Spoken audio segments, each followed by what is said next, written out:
자, 파트 1은 금융계론인데요.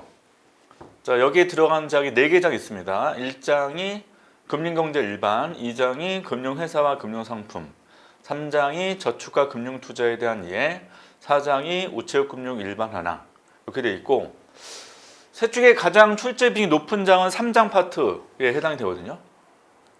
그래서 각각의 장에서 어떤 부분을 설명하고 있는지 좀 살펴볼게요. 자, 일단 첫 번째가 금융경제 일반에 대한 내용이 나옵니다. 그게 제 챕터 1. 여기서 처음 배우시는 게 뭐냐면 경제 순환이에요. 국민 경제가 어떻게 순환이 되는가.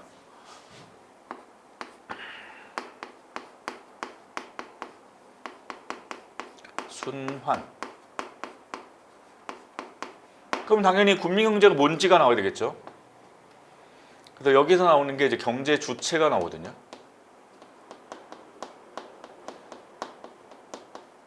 그래서 국민 경제를 이루는 주체. 그래서 대표적인 게 가계,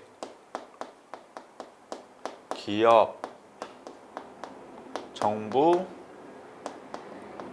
외국 이렇게 나오게 되고, 이 4개 경제 주체가 시장에서 서로 주거나 받거나 이렇게 하거든요. 물건을 팔거나 어떤 물건을 사거나 그런 가운데서 화폐가 이동합니다. 보통 그런 부분은 우리가 금융경제 순환이라고 하게 되고, 여기서 이제 누가 또 역할을 담당하냐면 금융이 역할을 또 담당을 해요.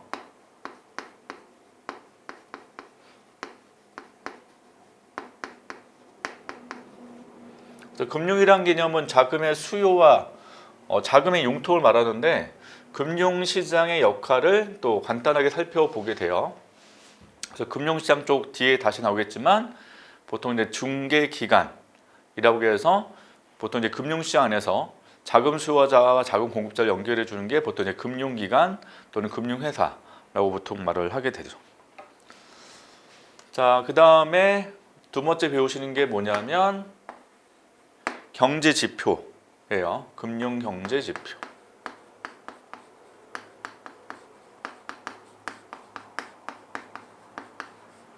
그래서 첫 번째 금리가 나와요. 금리. 그럼 금리 개념 뭐냐부터 나오겠죠. 그래서 금리 개념은 보통 이제 이자율, 그러니까 이자랑 이자율은 다르고, 그래서 금리는 이자율 해서 원금 대비 이자가 차지하는 비중을 퍼센트로 표현되는 게 이제 금리라고 하게 되고, 그리고 이제 금리의 종류를 배우게 되죠, 저희가.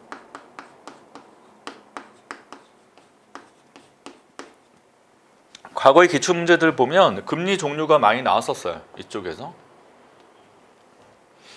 그래서 금리 종류를 다양하게 보게 되는데, 뭐 단기냐, 장기냐 이런 개념도 있고, 명목금리냐, 실질금리냐 뭐 이런 개념도 있고, 근데 뭐 수익률, 할인율 이런 개념들을 저희가 배우게 되죠. 등등등. 그래서 금리의 종류를 이제 자세하게 배우게 되고, 금융경제지표는 금리만 있는 게 아니라 환율도 있습니다. 그 다음에 주가도 있어요. 근데 금리는 어디에 결정되냐? 다 시장, 그러니까 경제지표의 원칙은 시장에서 결정이 되는 거예요. 시장에서 결정. 금리는 어느 시장? 자금 시장에서 결정이 되는데, 보통 시장하면 수요와 공급이 만나는 게 시장이거든요. 그래서 자금의 수요자가 누구냐, 자금의 공급자가 누구냐, 이게 나와야 돼요. 그래서 자금 수요자는 자금을 필요로 하는 주체, 대표적인 게 이제 기업이 될 수 있고, 근데 자금을 공급하는 주체하면 대표적인 게 가계라고 얘기를 하게 됩니다. 자금 수요자, 자금 공급자가 자금 시장에서 만날 때 금리가 결정된다라고 하는 거고, 환율은 외환 시장에서 결정된다고 해요. 그건 똑같죠. 뭐 나와요? 외환의 공급과 외환의 수요가 나올 거고, 역시 주가는 주식 시장에서 나오겠죠. 그래서 주식 공급과 주식의 수요 이런 식으로 또 접근할 수 있습니다. 자, 이제 환율 같은 경우는 이제 작년도 기출 문제 출제가 되었었는데 그때 보면 이제 환율이 올라갈 때 어떤 의미가 있는지 개념이 무엇인지도 뭐 시험에 나왔거든요. 그래서 작년에 처음 환율 파트 시험지 나왔고 앞으로도 계속 환율은 많이 나올 가능성이 있습니다. 그 다음에 주가, 주식시장의 요 주가는 뒤에 또 중복되는 게 뒤에 3번 파트 가시면 이제 저축과 금융투자에 대한 이해 쪽에서 주식에 대한 내용을 또 배우거든요. 그래서 또 반복된 내용이 여기서 미리 또 설명된다라고 보시면 됩니다. 자, 세 번째로는 금융시장을 또 배우게 돼요.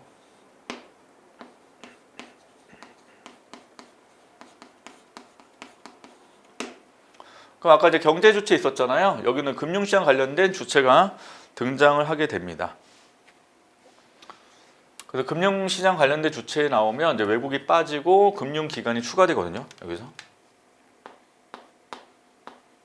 어떤 금융 주체에서 금융기관이 추가가 되고 금융시장의 이제 종류에 대한 설명을 좀 하게 됩니다. 그래서 역시 뭐 단기냐 장기냐, 단기 금융시장, 장기 금융시장 이런 개념도 있고, 그 다음에 뭐 채무증서 시장이냐, 주식 시장이냐 이런 개념도 있고, 그 다음에 발행 시장이냐, 유통 시장이냐 이런 개념도 있고, 그 다음에 장내 시장이냐, 뭐 장외 시장이냐 이런 개념들 다 배우게 된다는 거죠. 그래서 챕터 1은 이런 내용 위주로 배운다라고 보시면 되고요. 자, 챕터 2는 금융회사와 금융상품입니다. 그럼 이제 제목이 있다시피 금융회사가 먼저 나올 거 아니에요. 그래서 금융회사의 종류가 나오겠죠.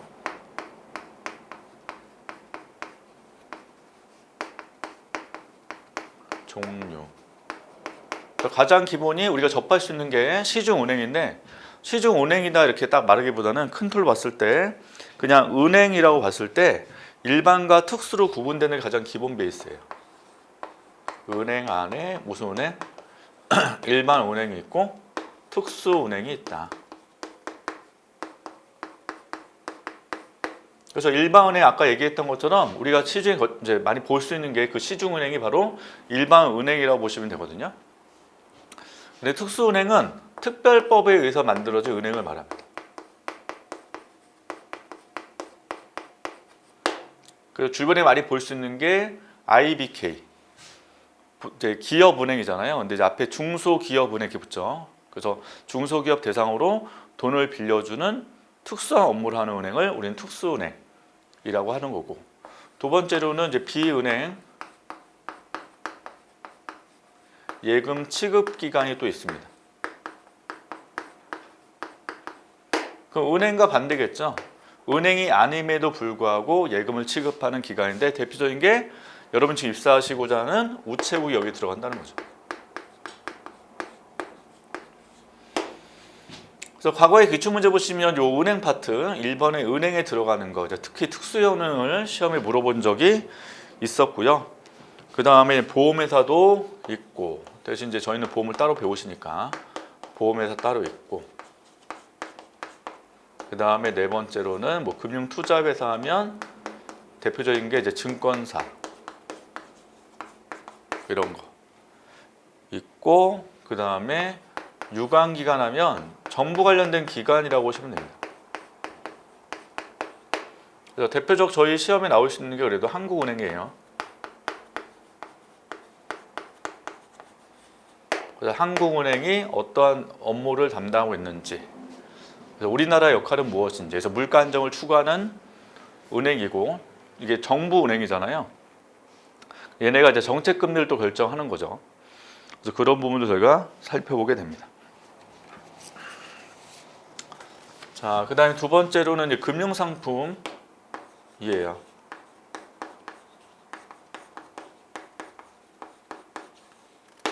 자, 금융상품의 종류를 쭉 한번 구분을 해볼 수 있는데,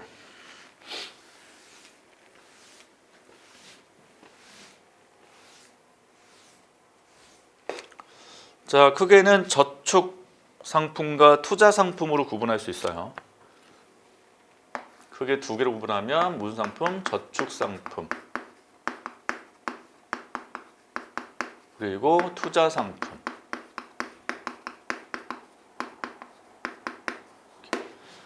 구분할 수 있고 저축 상품의 크게 세 가지로 구분이 됩니다.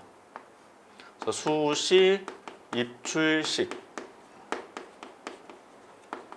그러니까 넣다 뺐다 가능한 금융 상품이 있고, 그 다음에 적립식. 또 적립식 하면 보통 뭐로 의미하냐면 이제 적금 이렇게 붙는 거. 무슨 적금 붙는 거. 이 적자가 쌓을 적이죠. 적금. 그 다음에 거치식. 목돈을 한 번에 넣어서 이자 받는 거. 보통 이제 예금이 붙죠. 무슨 정기예금 이런 식으로. 그래서 정기예금 대표적 상품. 근데 플러스 알파가 특수 목적부 상품 있거든요. 특수 목적. 그래서 지금 책에는 딱 하나밖에 없습니다. 주택 청약 종합저축.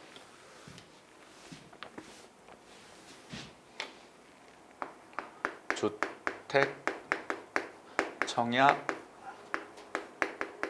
종합저축. 여기겠죠. 자, 그럼 저축상품과 대비된 투자 상품은 직관적으로 원금을 좀 손해볼 수 있다는 겁니다. 투자 상품 쪽.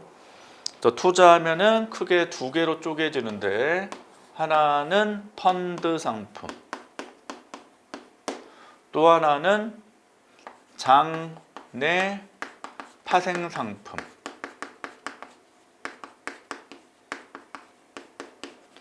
파생 상품인데 뭐가 붙었어요? 장내가 붙었다고요. 그래서 이 장내란 말은 시장 안에서 거래가 되고 있는 파생 상품이고, 그럼 반대말은 장외 파생 상품 있겠죠. 자, 이때 장내 파생 상품에는 크게 두 개로 구분이 되어서 선물, 옵션이 있습니다.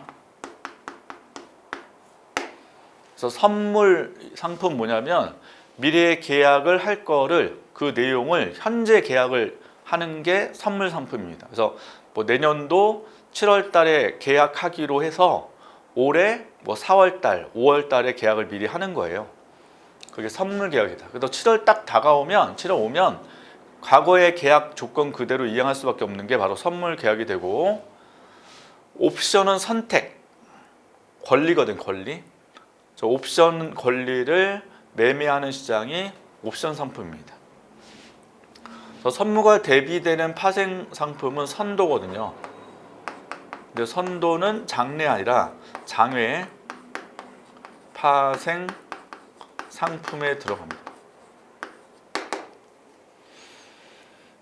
자, 이런 거 배우고, 그 다음에 특이한 게 이제 구조화 상품이라는 것도 배우게 돼요.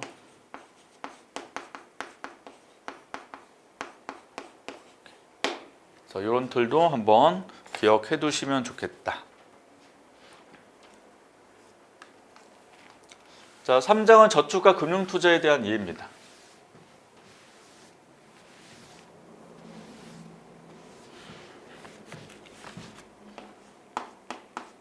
자, 3장 첫 번째 뭐를 배울까요? 저축이 무엇냐 라는 거를 배우게 되고요. 저축. 그래서 저축에 대비되는 게 소비죠. 그래서 소비한다는 것은 현재 소비한다는 개념이고, 저축은 현재 소비를 덜 하되 나중에 미래 시점에 가면 나는 원금이자 받기 때문에 미래 소비를 더 추구하는 게 저축이다 라고 개념을 잡을 수 있습니다. 그 다음에 두 번째 개념은 투자. 역시 개념이 등장해요. 투자가 무엇인가? 그래서 투자 얘기할 때 투기랑 비교를 해서 설명하거든요. 투기라는 거는 당장 이득을 보는 거고, 투자는 좀 기다려 상관없다는 거다. 직관적으로 구분할 때는 투기는 단기적으로 하는 거고, 투자는 장기적 한다, 이렇게 비교할 수 있거든요. 그 다음에 투자함에 따라서 뭐가 발생하냐? 위험이 발생해요. 그래서 위험을 뭐 할 필요 있다? 관리를 할 필요 있다 라는 말이 등장하죠. 그래서 위험 관리와 관련된 개념이 이제 분산 투자 이런 개념을 등장시키거든요. 그래서 분산 투자를 하는 이유는 위험을 줄이기 위한 하나의 투자 방법이다라고 이제 설명하게 된다는 거죠. 자, 근데 세 번째 배우는 게 자본시장법. 네.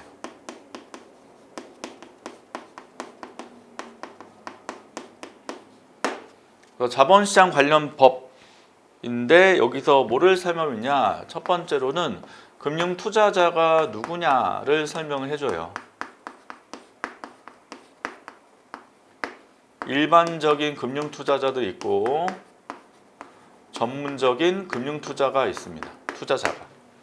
그러니까 일반은 일반적 우리들을 말해요. 일반 사람들. 근데 전문은 누구냐면 금융기관을 보통 얘기합니다. 자, 따라서 투자자를 보호해야 된다 나올 때 어떤 투자자냐? 일반 투자자를 보호하자는 거예요. 이분들을 보호하자라는 거죠. 자, 그다음에 투자 상품이 또 나옵니다.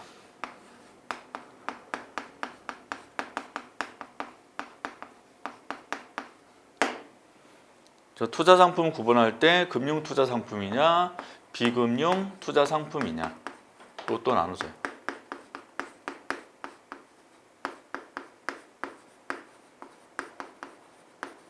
두 개로 나누는 이유는 원금, 손해 가능성 있냐, 없냐 등으로 이제 나누게 됩니다. 자, 그리고 자본시장법에서 명시되고 있는 이제 표준 투자 권유 준칙이라든지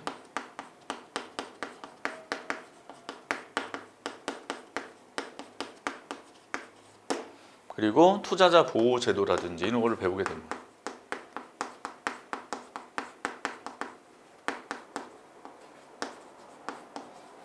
그래서 표준은 어떤 기준이잖아요. 그래서 투자할 때 이런 권유 규칙이 있어야 된다고 설명하는 거고, 투자자를 또 보호하기 위한 다양한 제도를 또 우리가 배우게 됩니다. 자, 그 다음에 3장의 네 번째 배우는 게 바로 주식 투자입니다.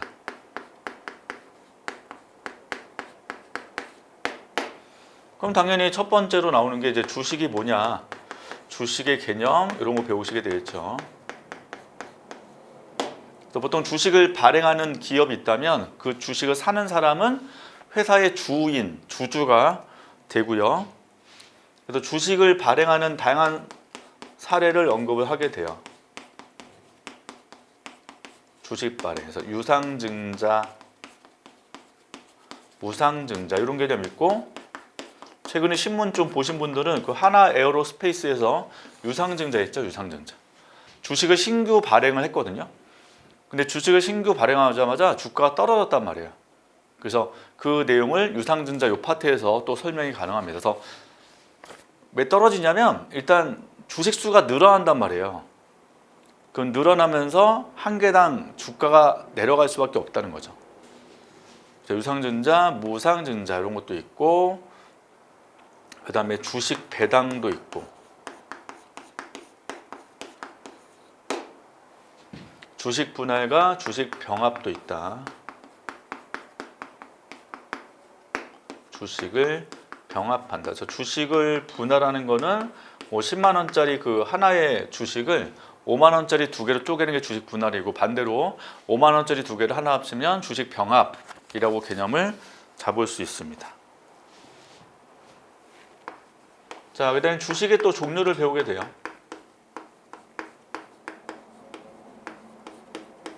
자, 일반적으로 우리가 주식시장에서 주식을 살 수 있는데 그게 뭐냐면 보통주거든요.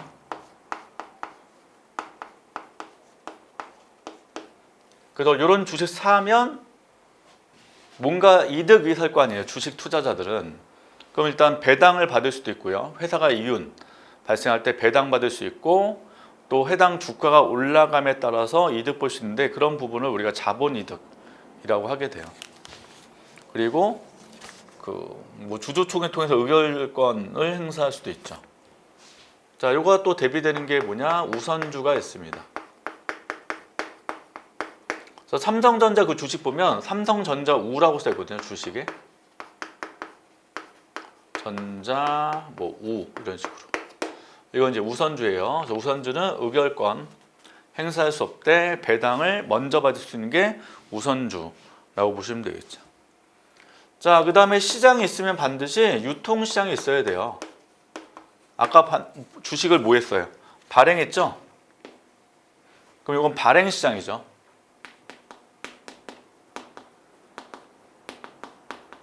그럼 주식을 거래할 수 있는 유통시장이 있어야 된다.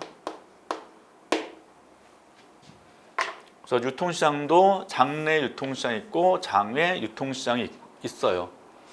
장외 거래도 가능하다. 그러니까 시장 바깥쪽 거래한다는 것은 보통 개인 간 거래도 가능한다는 거죠. 보통 이제 비상장 주식 같은 경우에 그런 경우가 많이 있습니다. 그 다음에 주식 거래 방법을 또 배우게 되죠. 요즘 사람들이 주식을 쉽게 사죠. 쉽게 팔고. 왜냐하면 이제 스마트폰을 가지고도 하기 때문에 가능하고 시간에 제한이 있죠. 가장 기본이. 그래서 아침 9시부터 오후 3시 30분까지 거래하는 게 일반적이다. 그래서 거래 방법에 대한 내용을 자세히 저희가 배울 수 있습니다. 자, 그다음에 5번째는 채권 투자예요.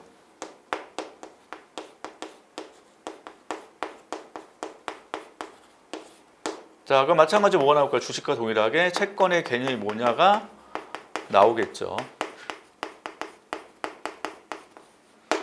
그래서 채권을 보통 발행하는 사람은 주체는 돈을 빌리기 위해서 채권을 발행하게 되고 그래서 채무자가 돼요. 채권을 산 사람은 채권자가 되어서 돈을 빌려 주는 거거든요. 발행자한테. 그래서 채무증서라고도 하는 거예요. 채권이. 자, 그다음에 채권의 분류 방법이 있습니다. 분류하는 방법. 자, 발행 주체로 분류할 수 있어요. 누가 발행하냐? 국가가 발행하면 뭐 국채다 이런 개념도 있다는 거죠. 그 다음에 이자 지급 방법으로 구분할 수도 있다. 그래서 이표채, 뭐 할인채, 복리채 이런 것들을 저희가 배우시게 되고요. 그 다음에 채권 중에서 특수한 형태가 또 있거든요. 기출문제 보시면 이제 특수 형태 쪽에서도 출제가 많이 됐죠. 그래서 전환사채 CB, 신주 인수권부 사채 BW, 교환사채 EB 등등등. 그리고 기출의 무지면 신종 자본증권도 있었고. 따라서 다양한 채권이 또 존재한다는 것 보시면 돼요. 그래서 여기까지가 이제 주식과 채권 투자를 했잖아요. 그러면 채권 투자에서 뭘 하냐? 주식과 채권 투자를 비교하는 거. 요게 나온다고요. 그래서 네 번째 나오는 게 주식과 채권의 비교라는 거를 배우시게 된다. 일단 주식은 회사의 자본금을 늘리는 행위가 되고 채권 같은 경우는 이제 부채에 해당되기 때문에 그래서 그런 차이가 가장 기본적인데 그거 말고도 세금에 어떤 영향을 주는지도 설명을 또 하게 됩니다. 자, 그 다음에 6번째 채권 투자 다음 6번째가 증권 분석에 대해서 배우게 돼요. 자, 증권 분석에서 시험 나오는 거 일단 재무 비율 분석은 시험에 나왔기 때문에 또 나올 거예요. 그러니까 재무 비율 분석은 어떤 회사의 상태를 보여주는 분석이거든요. 자, 상태를 보여주는 가장 기본적인 자료는 뭐냐면 원래 재무상태표, 뭐 손익분기서 이런 거 있어요. 근데 되게 복잡하단 말이에요. 그래서 그보다 훨씬 더 간단하게 만든 게 재무 비율 분석으로서 여기 안에 들어가는 게 뭐 부채 비율, 어떤 회사의 부채 비율도 판단할 수 있고 이자, 보상, 비율도 확인할 수 있고 그래서 다양한 게 쭉 등장하게 되고요. 그 다음에 주가 배수 평가라는 거 있습니다. 평가. 어떤 회사의 주가가 현재 고평가되어 있는지 저평가되어 있는지 평가하는 지표가 있고요. 저평가되어 있다면 앞으로 주가가 오를 가능성이 크다는 거죠. 그래서 대표적인 게 PER, PBR 이런 것들을 또 배우게 됩니다. 그래서 이런 개념들 한번 체크하시면 되고, 자 마지막 사장 파트. 자 우체국 금융의 일반 현황인데 여기는 1, 2, 3과 별개로 우체국 관련된 금융 현황이에요. 사장이. 그래서 기출은 뭐가 나왔냐면 우체국의 역사가 나왔거든요. 그게 이제 목차상 보시면 연역이라고 돼 있어요. 연역. 일종의 우체국 역사로 보시면 되죠. 그러니까 보통 일반적 회사들이 홈페이지 딱 들어가시면 그 홈페이지에 그 언제 회사가 만들어지고 각 연도마다 어느 사장님 취임하고 어떤 일을 했고 이런 부분이 다 정리가 됐거든요. 그 일종의 연역이에요. 연역. 그래서 연역의 그 내용 보면 우체국 금융 상품도 있죠. 뭐 보험이라든지 예금이라든지 저금이라든지 그게 언제 들어왔고 그리고 펀드 판매가 언제부터 이루어졌으며 그 다음에 체크카드도 언제부터 판매되기 시작했고 그런 연도가 쭉 나오는데 기본적으로 외워두셔야 돼요. 왜냐하면 여러분들 우체국 지원하시잖아요. 그럼 우체국 역사를 알아두시는 게 기본적이죠. 그리고 우체국이 현재 어디 위치하고 있는지 이런 거 알아두셔야 돼요. 우정사업본부라는 게 어디 있어요? 가기부 밑에 소속돼 있죠. 그러니까 그런 부분을 다 체크를 한단 말이에요.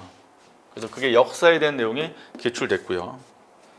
두 번째 업무 범위도 시험 문제 나왔다.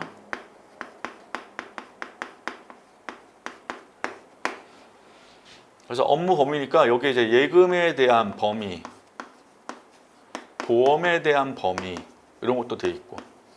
근데 우체국도 이제 은행의 일종이니까 뭐 비은행 예금 기관이 우체국이니까 당연히 예금도 받고 돈을 쓰기도 하죠. 운용도 하죠. 얘네들이. 대신 대출은 없죠. 보통 우리가 은행 가서 대출 받잖아요. 근데 우체국은 대출이라는 게 없다.